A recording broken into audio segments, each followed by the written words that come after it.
El maestro dijo a sus discípulos, como sucedió en los tiempos de Noé, así serán los días del Hijo del Hombre. Comían, bebían y se casaban hasta el día en que Noé entró en el arca. Llegó el diluvio y acabó con todos. Lo mismo sucedió en tiempos de Lot. Comían, bebían, compraban, vendían, sembraban, construían. Pero el día que Lot salió de Sodoma, llovió fuego y azufre y acabó con todos. Así sucederá el día que se manifieste el Hijo del Hombre. Evangelio según San Lucas, capítulo 17, versos 26 al 37.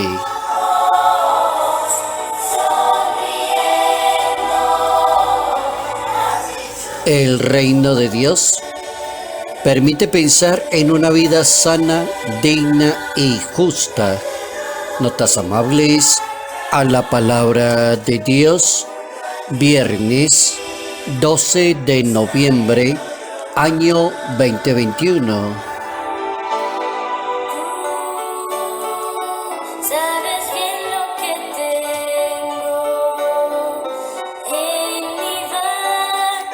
Nuestro personaje para hoy es ese tipo de persona que le tocó en ese año 1600 enfrentarse a una situación crítica de la Iglesia Católica, de los enemigos de la ética y de la moral, del desorden en la vida social.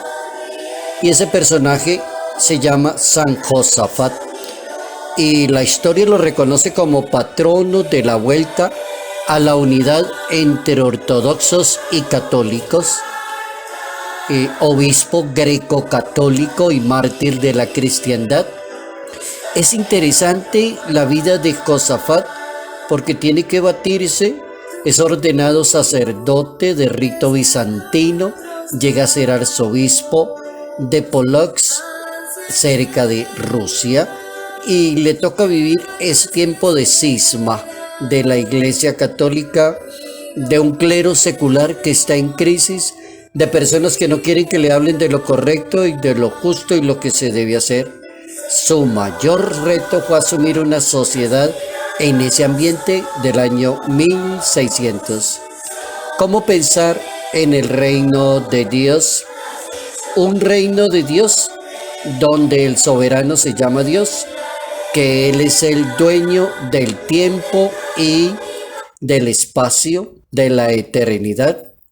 El Papa Francisco juega perfectamente en su homilía en la Casa Santa Marta con esas dos palabras, con el tiempo y con el instante, y diferencia las dos palabras. Una cosa es el tiempo y otra cosa es el instante.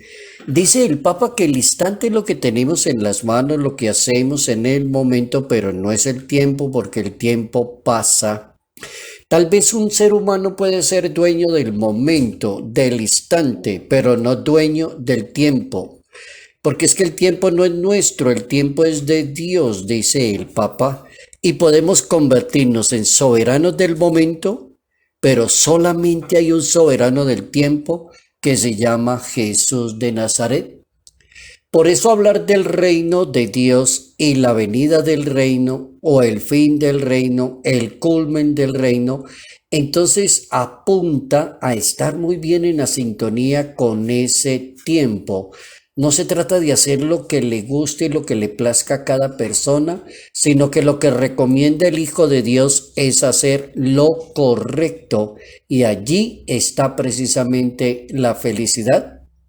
El hermeneuta bíblico aprovecha mucho este tramo de las explicaciones que va dando el maestro de Nazaret y va proponiendo cómo hablar de un reino diferente al que los judíos quizás tengan en su mente y en su manera de pensar, en ese capítulo 17 del Evangelio según San Lucas.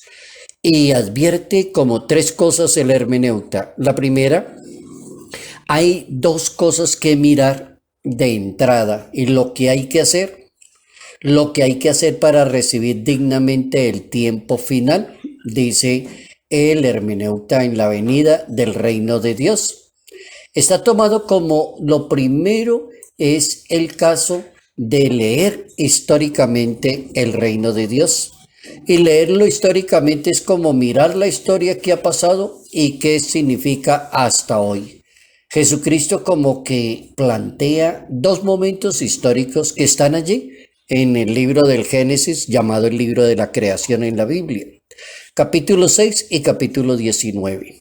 En el capítulo 6 está toda la equivocación del pueblo de Dios, como que viviendo una sociedad corrupta en tiempos de Noé. Vino la catástrofe, vino la despreocupación y se acabó todo, le dice el maestro. Así sucedió en tiempos de Noé. Y el segundo caso es el capítulo 19 de ese mismo libro de la creación. Y en ese capítulo 19 se remite al desastre que arrasó propiamente las ciudades del Valle del Arabá y el sur del Mar Muerto en los tiempos de Lot. Toda la historia de Lot, según la Santa Biblia, andaba centrada la vida corrupta sin pensar en un final inevitable, que es dónde va a terminar la vida del ser humano. ¿Qué debemos hacer y qué debemos evitar? Se pregunta el hermeneuta y él mismo lo contesta. ¿Qué debe hacer una persona? Y lo primero que debe hacer es evitar todo aquello que le impida vivir según el reino de Dios, el tener el poder y el placer, lo diríamos en un lenguaje moderno.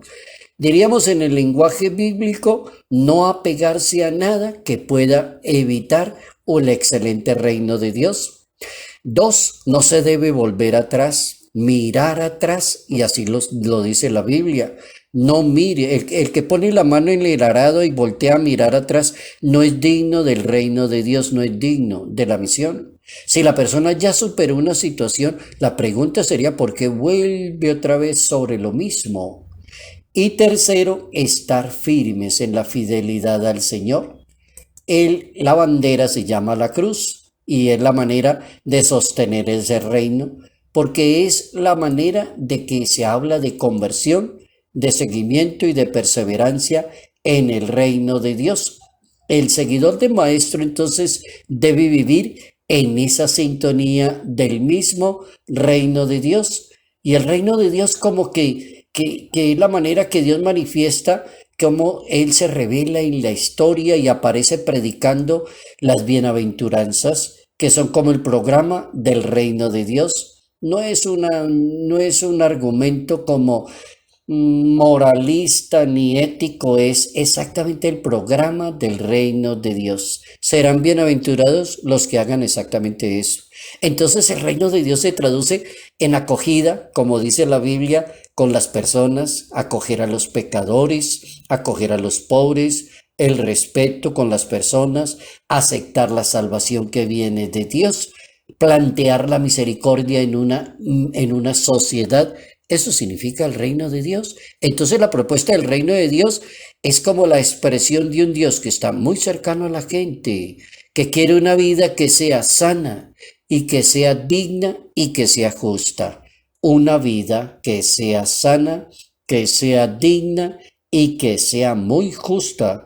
Eso es como lo clave cuando hablamos del reino de Dios desde el ejemplo de la Sagrada Biblia. Aprovechemos esta oportunidad para tratar de entender cómo se vive según el reino de Dios, de acuerdo a las cláusulas de Dios. Él es el dueño soberano del tiempo. El instante puede ser de nosotros, pero el tiempo es de Dios.